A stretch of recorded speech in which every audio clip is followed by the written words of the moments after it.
Halo bro, Assalamualaikum warahmatullahi wabarakatuh. Kembali lagi dengan saya Dafan Mulifah dan Zon Nirwana di Mulifah Channel. Gitu aja.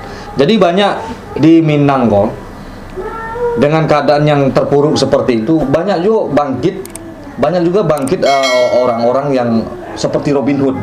Nah, kita punya sebuah kisah tentang Aladin, Pak Aladin, si Rajo Linduang. Nah, itu Aladin si Rajo Linduang. Beliau terkenal karena menjadi seorang perampok pada era 60 sampai 70-an. Ya, betul kurang lebih. Dan beliau adalah orang Solo. Nah, itu dari senjangan sosial tadi. Jadi tidak ada seseorang pun yang ingin berbuat jahat sebenarnya. Nah, jadi karena kesenjangan sosial terjadilah orang-orang seperti Robin Hood yang ingin membantu sesama, tapi cara membantunya ini dia nggak tahu karena dia orang akhirnya merampok. Nah, kelebihan tahu Decon pernah ke tempat Angku Aladin? Wah, dulu pernah ke Mas Haji, dulu atau orang-orang Kota Laweh itu, beliau salah satu pengurus masjid di Nagari Kota Laweh itu tahun 2010. Tahun 2010? Bakok, karena 2010 waktu itu ada pertandingan Piala Dunia. Nah, dari situ nggak usah pakai internet pro bola, internet biasa bisa nonton.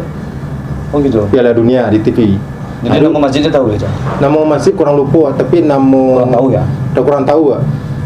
Tapi Ustadz tuh masih tekanan nama Ustadz Rizal, nama yang imam di situ. Emang gini di situ Ustadz Rizal. Waktu tahun 2010 tuh kini siapa lah. Jadi sejarah nan ada Zon tahu tentang Aladin Banu Ali Rajo Linduang kok apa? Nana tahu dulu waktu masih mengalir di Pasar Cipulir tahun 2010 dari Padang 2011 lah di Jakarta dia lah mendomisili usaha di Jakarta balik di Cipulir. Ada satu musola di daerah situ di Kelurahan Ulu Jami di Gang Tabah atau Gang apa itu. Orang azan iramanya kok mode irama Saluang. Penasaran nggak sih azan irama Saluang? Pasti orang Minang. Mungkin dek nada bapakmu itu kan mode Saluang, mode orang lirik Saluang. Mode ilau. Wak semayang situ, wak tanya ke orang, Pak, tadi yang azan siapa Pak? Oh, bapak itu. Beliau rambut lahuban tapi masih gondong kemudeko. Badan bagambar. Tato ya? Tato. Terus preman berarti ya? Awak kalau ibarat kata agama ta'aruf. Berkenalan dengan beliau kan. Sambung hati. Kalau sambung hati kan menyatu. Kalau sambung kata kadang baca pasti saya paham. Sambung hati ngecek-ngecek. Beliau orang Minang juga rupanya. Dan awak pegaraan apa dulu preman hebat mungkin ya. Dari kini nampak bodi Pak kekar kan. Mungkin panjang aja Pak. Dia tanya, anak orang mana? Wah, orang Solo Pak, Nagari Talang. Oh, ada kawan nakar orang Solo nah.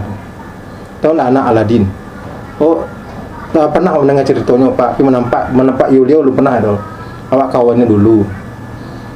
Bak kata-kata orang Aladin itu perampok, kurang ajar. Tapi bagi Pak pribadi bukan, Aladin itu adalah dermawan. Walaupun dikenal dia orang perampok kok, tapi acok membantu orang-orang yang butuh pertolongan, baik pertolongan harato maupun pertolongan lain.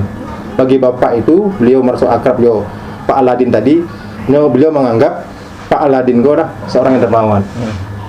Dan waktu berapa tahun yang lewat, ke Jakarta balik, ke daerah situ balik, gua mendek PKB bapak yang muazin ko lah almarhum pulo. Tapi di akhir hayat beliau, dia aktif 5 waktu ke Mas Haji. Alhamdulillah.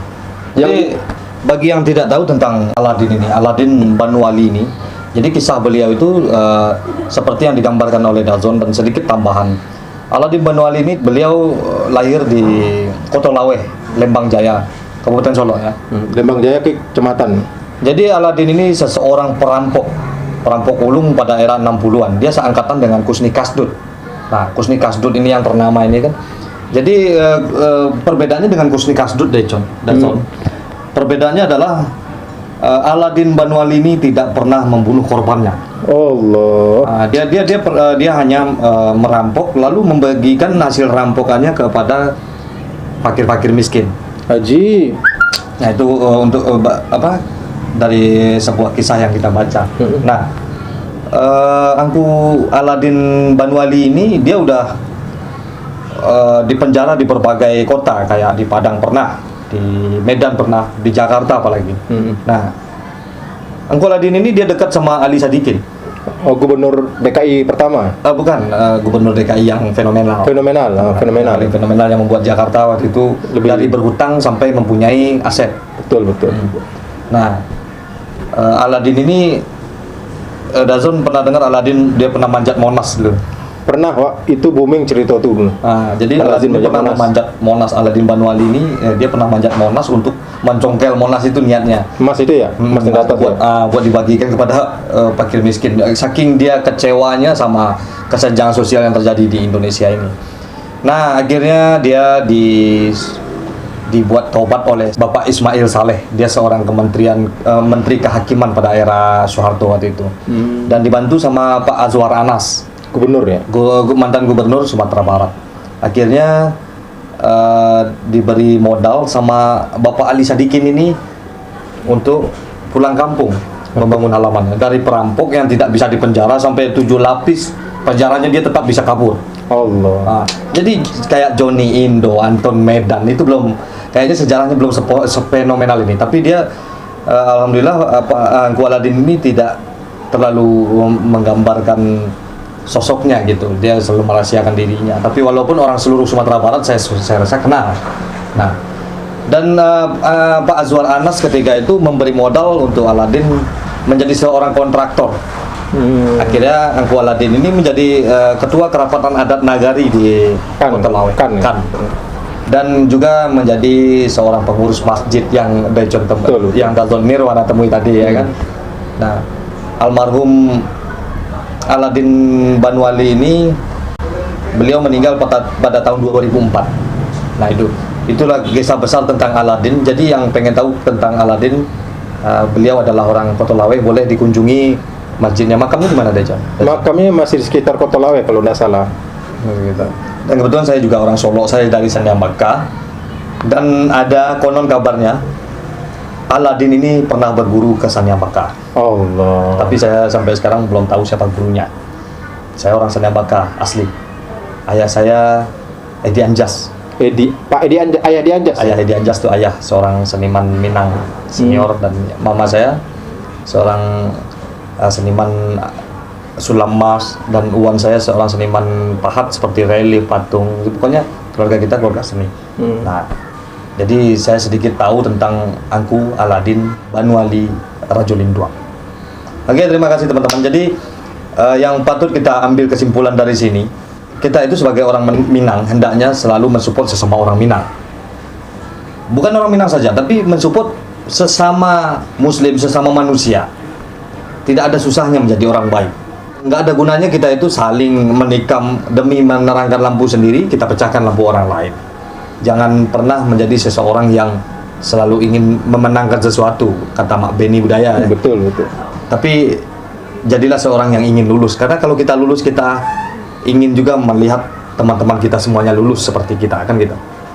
Nah, jadi seperti kata-kata Joker, orang jahat itu terbentuk karena dia sebelumnya adalah orang baik yang dikecewakan. Itu Joker, Pak. Betul. Oke, terima kasih untuk teman-teman semuanya. Ini kisah kita ngalur ngidul sama Dazon Nirwana dan saya Dafan Mulifa tentang baiknya orang Minang, tentang buruknya orang Minang, dan tentang seseorang yang menjadi sosok hero pada zaman tahun 60-an bagi orang-orang Minang karena kecewanya dengan kesenjangan sosial yang ada di Indonesia ini. Semoga ini semua menjadi manfaat buat kita semua. Dan mohon maaf atas segala kekurangan yang saya sampaikan. Jika ingin mengomen-ngomenlah dengan cara yang Minang, cara yang baik. Jangan mengatai-ngatai, sok tahu ini segala macam. Kalau memang saya sok tahu, tolong dijelaskan apa yang kalian tahu, itu saja. Oke, terima kasih. Semoga tayangan ini bermanfaat. Jangan lupa juga di-share jika ini menjadi sebuah pelajaran buat kita semua. Salam dari saya Dafan Mulifa dan Zon Nirwana. Majulah Minangkabau, majulah Indonesia, selalu di Mulifa Channel. Assalamualaikum warahmatullahi wabarakatuh. Waalaikumsalam warahmatullahi wabarakatuh.